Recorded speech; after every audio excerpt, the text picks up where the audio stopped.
Saklaw ng Anti-VAUSI Act dapat umanong palawakin ayon sa isang party list group. Iginiit ng isang party list group na dapat nang amyendahan at palawakin ang nasasaklaw ng Republic Act 9262 o mas kilala bilang Anti-VAUSI o Violence Against Women and Children Act na naipasa noong 2004. Ayon kina Babae Ako Party List First Nominee Dr. Ria Lisa Canlas at Second Nominee Angie Encio, may kagyatang pangangailangan na amyendahan ng batas laban sa karahasan sa kababaihan at kabataan dahil ang pang-aabuso sa ngayon ay hindi na lang nararanasan ng mga ito sa kani-kanilang pamilya o mga kasama sa bahay, kundi maging sa kanilang mga komunidad, gayon din sa mga paaralan at sa lugar na pinagtatrabahuhan. Sinabi pa ni Dr. Canlas na bagamat maraming mga kaso ng anti-VAUSI na naihahain sa mga barangay, kadalasan umanong hindi rin nakukulong ang mga umaabusong kabiyak o magulang ng mga kababaihan at kabataan.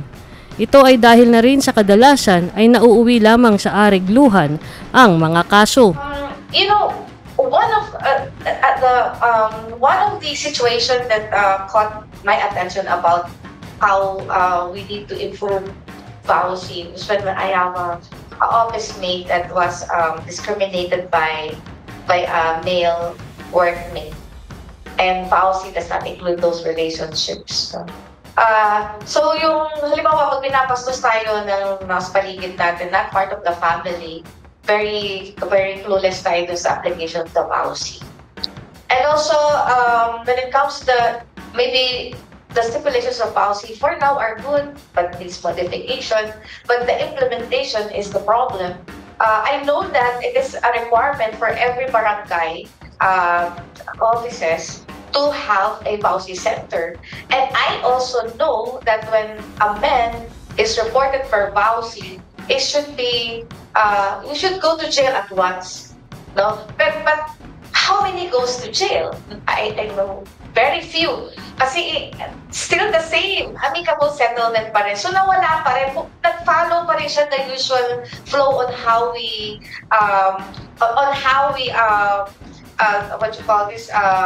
process a usual crime or a usual problem. Dapat sa VAUSI iba, na parang takot, no? Wala kasi takot ng mga lalaki. So our stand is to further broaden the scope of VAUSI. The awareness of VAUSI must be spread, kasi there are many victims yet they're just quiet because they don't know where to go and they were afraid of what might happen if they will file a case against the perpetrators. So kailangan siguro natin empower our women to take a stand for their rights. Kinumpirma rin ng grupo na may ilan pa ring mga kumpanya o establishmento na nakararanas pa rin ng diskriminasyon ng mga kababaihan, maging ang mga nabibilang sa LGBTQIA+ community. Kaya nararapat lamang umanong mas bigyan pa ng ngipin ang nasabing batas para mas maitulak ang mga abusadong mga kabiyak, kapamilya, kapitbahay, kasama sa trabaho o kaeskwela na sumunod sa batas at igalang ang karapatan ng kanilang kapwa.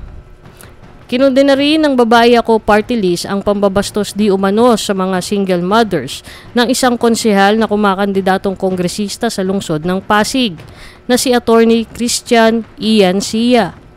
Binigyang diin ni Canlas na mistulang isang hayop ang iniasal ni Sia sa naging pahayag nitong pabiro tungkol sa mga solong magulang na kababaihan. Anya malinaw na paglabag ito sa Anti-Bastos Law o Safe Spaces Act o Republic Act No. 11313. Humingi naman na ng dispensa si Sia sa kanyang naging masamang biro. Pero ang plano namin ay ipaalam sa buong Pilipinas kung paano dapat tinatrato sa babae. Ang ginawa po ni Ian Sia ay para sa amin animalistic. Kasi hindi lang basta nagsabi ka na solo parent, kundi nagsabi ka po ng mga salitang gaya ng regla, na hindi dapat sinasabi. Doon mismo pagka po kinahimay-himay ko po yung salita ni Ian Sia, ang dami pong lumalabas doon na talagang tinurog niya ng gusto ang mga kababaihan. Kaya nga doon sa aking isang post, tinatanong ko, Iyan, ano po ba yung 24/7 po ba yung service nyo? Paano po ba rotation niya, no? Kasi parang nakaka-insulto masyado eh. Kaya ngayon, sa aming YouTube channel, naglalabas po kami ng information how this solo parent and the women in general, kasi dami niyang binanggit nga, hindi lang solo parent, no? Nakasama ito, the holistic. Gusto namin mag-ising yung diwa nila, no? Hindi dapat pamalisan. Kung kasala niya ay nasa isip pa lang pagkakasala na yun. Sinabi mo pa. Tapos ginawa, baka ewan ko kung gagawin niya. So, educating these women para malaman sa society kasi na solo parent, ma-educating sila na dapat, di ba, minsan ang mga babae, huwag tayo papayag na inuhusgahan tayo sa pananamit natin or sa anong ginagawa natin. Parang feeling nila, because you're solo parent, you're cheap, and you can easily go to these men for money, for sex, for whatsoever. Hindi po natin nahayaan yan. Kaya tuloy-tuloy po yung aming conversation regarding this. Kinakala po namin yung mga ibang mga gagawin ni Mr. Sia kasi yung kanya pong mga defense hindi po tama eh. Lalong insulto pa yung mga defense niya tapos tinatapon pa niya sa kabilang walang full accountability. So tinitingnan pa namin yung action niya and how we can further get the opinions of our sectors. And that time, doon kami mag-create ng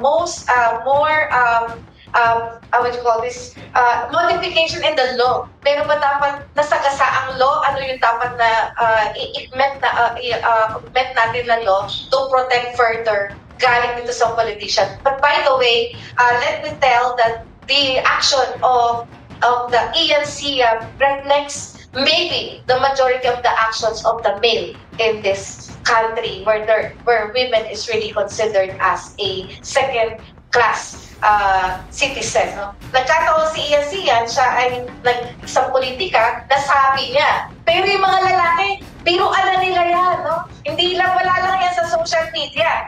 Kaya kami galit na galit. Kasi galit na talaga kami sa lalaki. Tapos eto pa, parang meron kang isang hari ko doon na nagsalita. This eye-opener will not just educate women, but also the men. Kaya namin pinag-uusapan para itong mga lalaki na ito, mag-isip din sila, no? They should not behave like Ian, who, with a single mistake, para sa akin nasira na yung buhay niya. Nangako ang mga kinatawan ng Babae Ako Party List na isa ang anti-bastos law sa mga batas na tututukan nilang maamyendahan upang mas magkaroon ng ngipin at maproteksyonan ang mamamayan, lalo na ang mga nabibilang sa mga sektor ng kababaihan, kabataan at LGBTQIA+ community. Anti-bastos law, di ba? Yung parusa kasi, naniniwala talaga ako sa mas mataas na parusa. Sinabi ko na rin sa ibang istasyon. Kasi alam ko na yung parusa na meron tayo hindi talaga enough para matakot yun or masuppress yung ating mga kababayan gumawa ng hindi masama. Yes, I am into proposing a higher form of lethal injection. But I am yes, after. Bukod sa pag-amyenda sa mahahalagang batas, isusulong din ng Babae Ako Party List ang maraming mga makabagong programa upang mas maiangat pa ang antas ng pamumuhay ng mga kababaihan, partikular na sa usapin ng edukasyon, kabuhayan at iba pa. Sa ngalan po ng aming correspondent na si Jennifer C. Tamundong, ako po si Baron RJ Laurea, nag-uulat para sa Kalinangan TV.